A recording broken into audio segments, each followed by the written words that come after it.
السلام علیکم ورحمۃ اللہ وبرکاتہ۔ بسم اللہ والحمد للہ والصلاة والسلام علی رسول اللہ۔ رب اشرح لی صدری ویسر لی امری واحلل عقدۃ من لسانی یفقہوا قولی ربنا زدنا علما آمین۔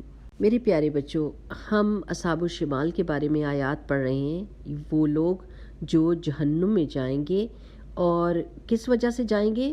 صرف اپنی غلط چوائسز کی وجہ سے، اپنے تکبر کی وجہ سے، نافرمانی کی وجہ سے، اور اپنے برے کاموں کی وجہ سے۔ ہمیشہ ہمیشہ یہ یاد رکھیں کہ اللہ سبحانہ و تعالیٰ کی رحمت اللہ تعالیٰ کے غضب پہ بھاری پڑ جاتی ہے، یعنی اللہ کی رحمت بہت زیادہ ہے۔ ان لوگوں نے ضرور بالضرور کوئی ایسے برے کام کیے اور پھر ان برے کاموں پر جم گئے اور توبہ بھی نہیں کی، تو پھر یہ جہنم میں جائیں گے۔ اچھا، اب دل میں ایسا خیال آتا ہے کہ اگر یہ توبہ کر لیتے تو کیا ہوتا؟ تو اللہ سبحانہ و تعالیٰ توبہ کرنے پر وہیں اسی وقت بخش دیتے ہیں اگر اس نے سچی توبہ کی ہے تو۔ آج کی آیات شروع کرنے سے پہلے میں آپ کو یہ ضرور بتاؤں گی کہ اللہ سبحانہ و تعالیٰ کی رحمت کتنی بڑی ہے، اور وہ ایک واقعہ سنا کے، جو سچا واقعہ موسیٰ علیہ السلام کے وقت کا، کہ ایک دفعہ لوگ موسیٰ علیہ السلام کے پاس آئے اور انہوں نے کہا کہ بارش نہیں ہو رہی اور ہم مر رہے ہیں، تو آپ دعا کیجئے کہ بارش آ جائے۔ حضرت موسیٰ اور وہ سب لوگ کھڑے ہو گئے اور دعا مانگنے لگ گئے کہ اللہ تعالیٰ بارش دیں۔ تو اللہ سبحانہ و تعالیٰ نے موسیٰ علیہ السلام سے کہا کہ اس جماعت میں ایک بندہ ہے جو 40 سال سے گناہ کر رہا ہے، اگر وہ اس جماعت سے نکل جائے گا تو بارش ہو جائے گی۔ تو موسیٰ علیہ السلام نے پلٹ کے اعلان کر دیا کہ جو بھی بندہ 40 سال سے گناہ کر رہا ہے وہ ادھر سے نکل جائے تاکہ بارش آئے۔ اب اسی وقت اس بندے نے دل میں سوچا کہ اگر میں نکلتا ہوں تو سب لوگوں کو پتہ چل جائے گا کہ میں گناہ گار ہوں اور مجھے بہت شرمندگی ہوگی، اور اگر میں کھڑا رہتا ہوں تو بارش نہیں ہوتی اور لوگ مریں گے۔ تو اس نے اسی وقت اللہ تعالیٰ سے توبہ کر لی اور اتنی میں بارش شروع ہو گئی۔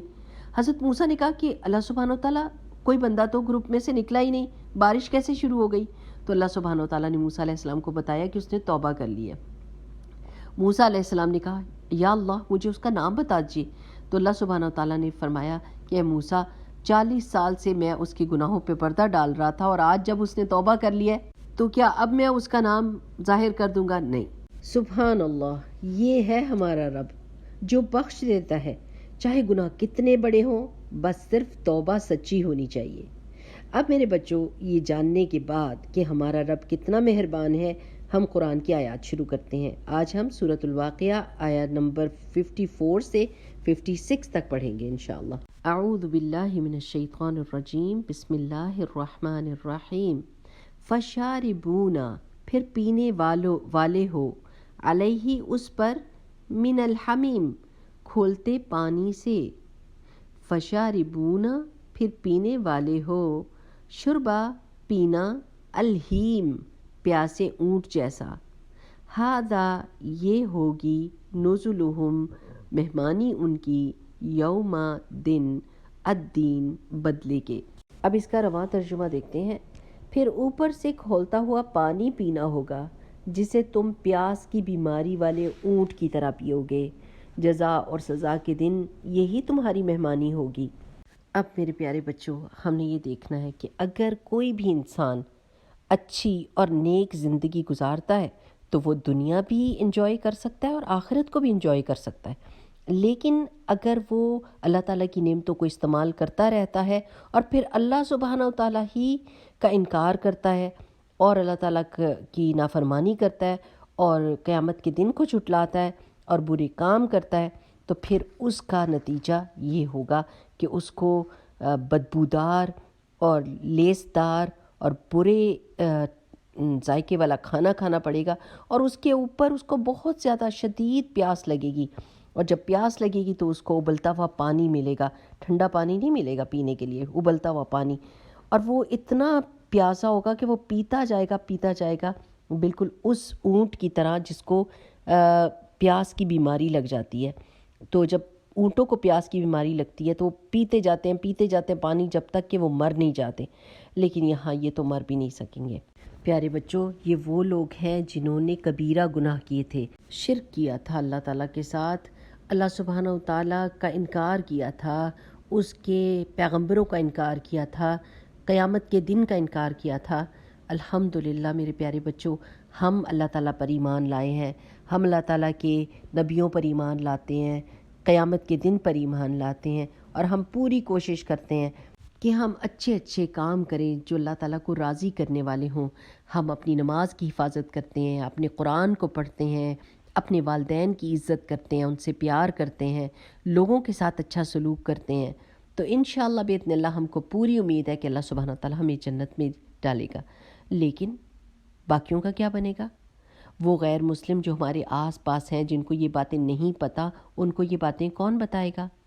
کون ذمہ دار ہے ان کو یہ خبریں دینے کے لیے؟ محمد رسول اللہ صلی اللہ علیہ وسلم کے بعد جی ہم سب کی ذمہ داری ہے کہ ہم نے یہ پیغام لوگوں تک پہنچانا ہے۔ ہم اس پیغام پہنچانے سے بے خبر نہیں ہو سکتے، لہٰذا ہم سب نے منصوبہ بندی کرنی ہے، سوچنا ہے، اور کہ ہم اس پیغام کو کیسے پھیلائیں۔ ہمارا بہترین اخلاق لوگوں کو متاثر کرے گا، اور اللہ سبحانہ وتعالیٰ کی کلام سے لے کر بات یا رسول اللہ صلی اللہ علیہ وسلم کی حدیث ہم لوگوں کو بتائیں گے تو یقیناً وہ اس پیغام سے فائدہ اٹھائیں گے۔ لیکن اس کے لیے ضروری ہے کہ ہم کام کریں، کیونکہ اللہ سبحانہ وتعالیٰ نے قرآن پاک میں فرمایا ہے کنتم خیر امۃ اخرجت للناس، کیا مسلمانوں تم سب سے بہترین امت ہو جو لوگوں کے لیے نکالی گئی ہے، اور یہ لوگوں کے فائدے کے لیے ہم نے پوری دنیا میں اس پیغام کو پہنچانا ہے۔ اب تو میڈیا بہت اسٹرانگ ہو گیا ہے، ہمارے پاس بہت سارے فورمز ہیں جن کے ذریعے سے ہم اس پیغام کو عام کر سکتے ہیں۔ چلیے اس کے لیے سوچنا شروع کرتے ہیں، لیکن آپ کو ایک آئیڈیا بھی دیتے ہیں، اور وہ ہے رمضان گفٹ باسکٹ کا۔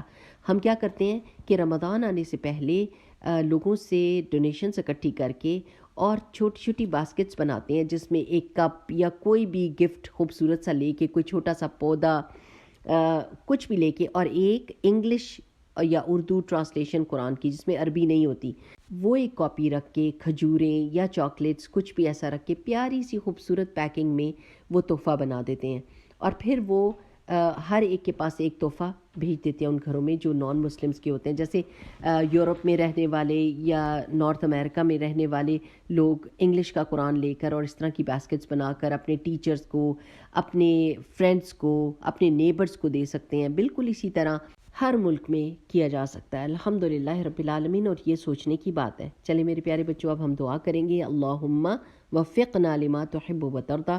اللہ تعالیٰ ہمیں توفیق دیجیے ہر اس کام کے کرنے کی جس سے آپ راضی ہوں اور جس سے آپ محبت کرتے ہوں، آمین۔